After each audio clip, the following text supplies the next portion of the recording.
Hey guys, today we're going to be making this super simple and super easy dining room bench that you can use for a table or just to put your shoes on. So let's get started.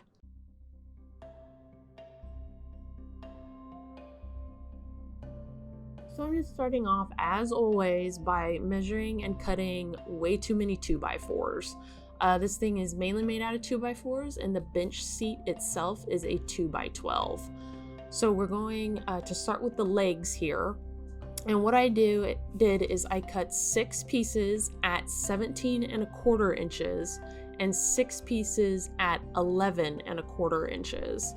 And we're going to be making 3 legs. So you're going to use 2 sizes per leg, right? And then the corners I cut at 45-degree angles, as you can see. And then I just attach them together with wood glue first, because that's what I prefer before screwing them together. And then a little bit of trial and error with my clamps. I ended up using corner clamps, as you'll see in a second, to hold it together while the glue dried. And you can see that they're 2 about 17-inch pieces and 2 about 11-inch pieces, right? And the tops and the bottoms are going to be the shorter pieces because we're trying to hit the width of the 2x12, which is actually 1.5 by 11¼ inches is the actual dimensions of a 2x12. And so once you've got all of your legs put together, remember we're making 3 legs, we are going to screw them in. And so I'm drilling pilot holes and putting 2 screws into the corners, as you can see. I'm using number 8 screws here. I think they're 1.5 inches. And for your pilot holes, you want to use a drill bit that's 3 32nd inches for your pilot holes. And that's just to make sure the wood doesn't crack, right?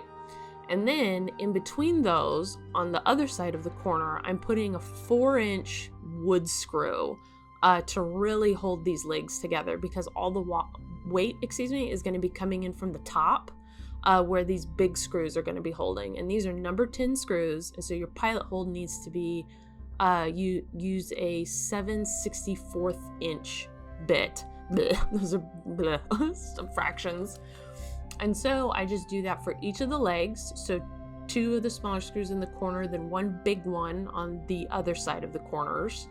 And then now I'm measuring out how far I want the legs to be from each other, which ended up being about 16¾ inches apart from one another. And I'm cutting what I call a spine that's going to be attached in between the legs, and then the whole bench seat is going to sit on top of that, right? And I thought the best way to attach the spines to the legs would be to drill pocket holes. And there are a lot of tutorials on YouTube for how to drill pocket holes. This is my first time doing it, so I had to watch those tutorials. But basically, I just bought a little Kreg pocket drill kit, and it has all the explanations in there. And you just measure out your holes. It's super simple, and drill them in, and then you get these nice pocket holes to attach your wood to. And I also had to get, and you will too, pocket hole screws, which are special screws that you need a square bit to drill them in. And I believe I got 2-inch long ones, and the instructions recommended that for 2x4s, so 2-inch pocket hole screws. This sucks because my camera fell and I didn't know until later, but you can see I've got the spine clamped to one of the legs, and on camera left there is where I'm going to be drilling into, and the clamp is just holding the wood together so that when I screw in, the wood doesn't push away from one another, right? Each of the wood pieces. And all I'm doing is I'm using a drill, and the pocket hole jig had a long drill bit for drilling in pocket hole screws with it, and just drilling in those screws to each side and clamping as I go. And here you can see the legs and the spines all attached. Now I've got it on the bottom of my actual bench seat, and we're going to attach the legs and the spine, which are all already attached, right, to the bench seat. And all I'm doing is now we are pre-drilling again. And so I pre-drilled for those number 8 screws. So again, with the 3 32nd bit. And then what I'm doing is I got my larger bit here. It's my 3/8 inch bit. And I'm just drilling down about an inch down. And that's what I was measuring and taping off earlier. You can see the drill bits taped with green painter's tape. And I'm drilling down because I want my screws to be long enough to go through the spines and the legs and into the bench seat, but not through the bench seat, right?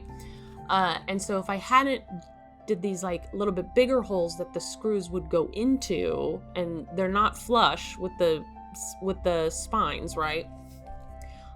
They wouldn't have gone all the way through. I didn't have long enough screws for that, or I had too long of screws.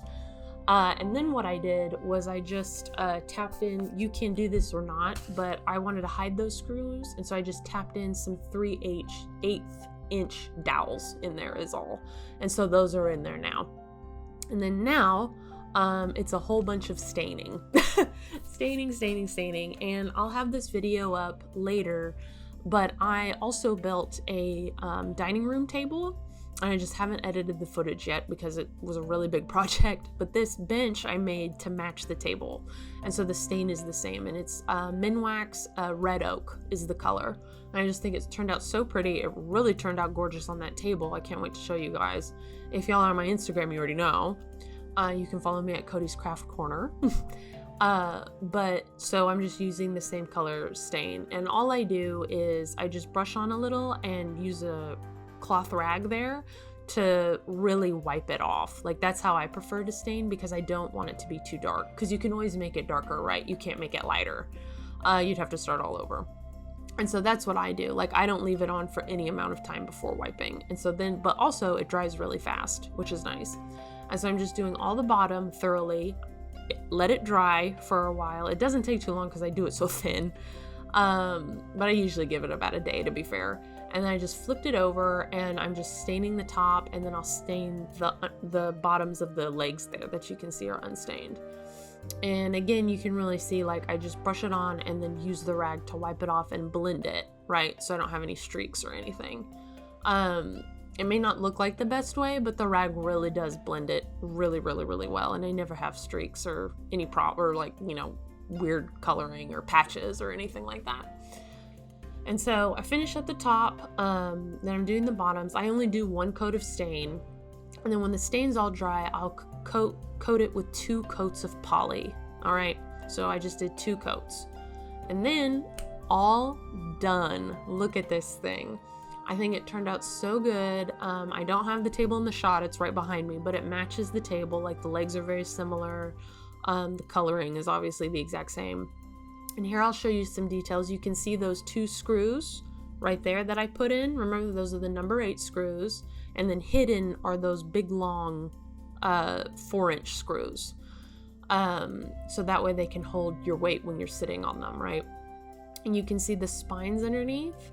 And then I'll zoom in a little bit more. Here you go. You can see the pocket holes on either side, and then you can kind of see where I put the dowels in to hide those other screws to attach it to the bench. But that's it. And this is your brand new, like, entryway bench, whatever you want to use it for.